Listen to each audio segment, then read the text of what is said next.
Welcome to Burnside Highlights. This morning I'm standing in the grounds of the beloved Burnside Hospital, Kentsington Gardens and Kentsington House behind me. And this is a sign of the times, and it has been for now 6 months. I'm here as a focal point, but not specifically for this hospital, but I want to thank, on behalf of Burnside, every single healthcare worker who is working, who lives in Burnside, who works in Burnside, who comes and spends time caring for people in Burnside.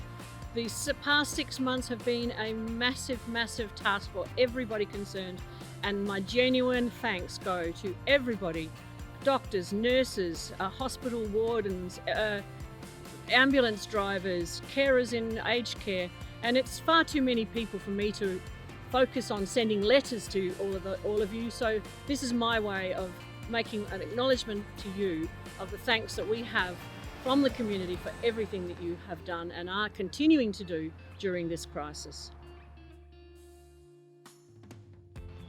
I'm now standing in this beloved space, Kentsington Gardens Reserve, and I'm up here in the southwestern corner of the park, and this is a place that there's going to be quite a lot of change taking place during the next 6 months or so.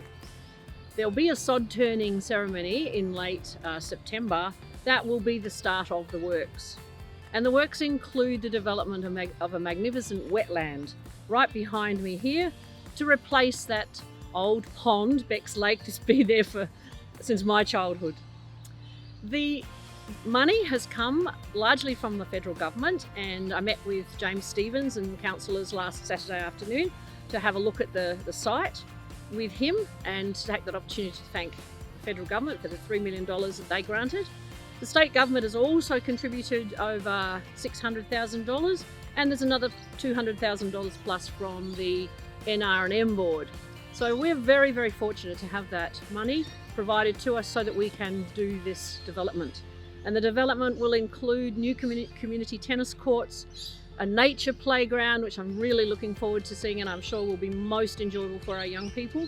And it will also serve as an opportunity for educational advancement of an understanding for young people. And all of this is being done in conjunction with the Kaurna people, the traditional owners of this land. And that is very important for us as council, and very important for the Kaurna people that they are part of the journey that we are travelling along. Traffic. There hardly seems to be a council meeting where we don't have a discussion about traffic, speeding, parking, or cut-through traffic that is dangerous to our community. As a result of these many issues in Burnside, the council is going to do a traffic-wide study of the whole of City of Burnside, identifying and looking at ways that we can deal with the problem of increased traffic and people who don't follow the rules. We do not want fatalities in Burnside. We know we have areas within Burnside that are notorious for speeding, and there are many varied solutions, but the most important solution is actually how you drive and what you do as a driver of a vehicle, which is a lethal weapon. So please be careful, and we look forward to, it'll be a little while of course because the city is over 26 square kilometres, and it will take us time, but we are working on it. Be aware that we are conscious of those trouble spots, and I'm sure we will identify more of them as the study comes into fruition. And will you please be particularly cautious when you are passing schools and when children are currently using the crossings or at any time during the day.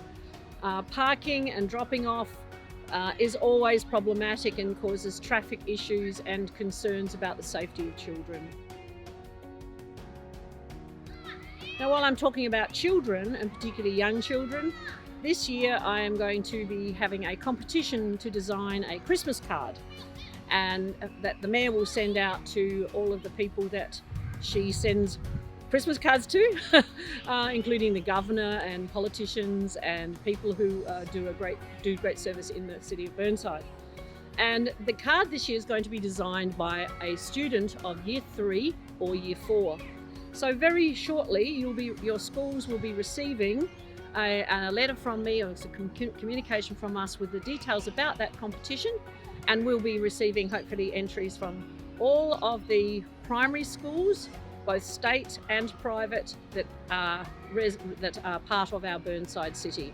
So I look forward to, and I hope you'll look forward to, looking out for that competition, and I'm really keen to see your creativity. That's it from Burnside Highlights today.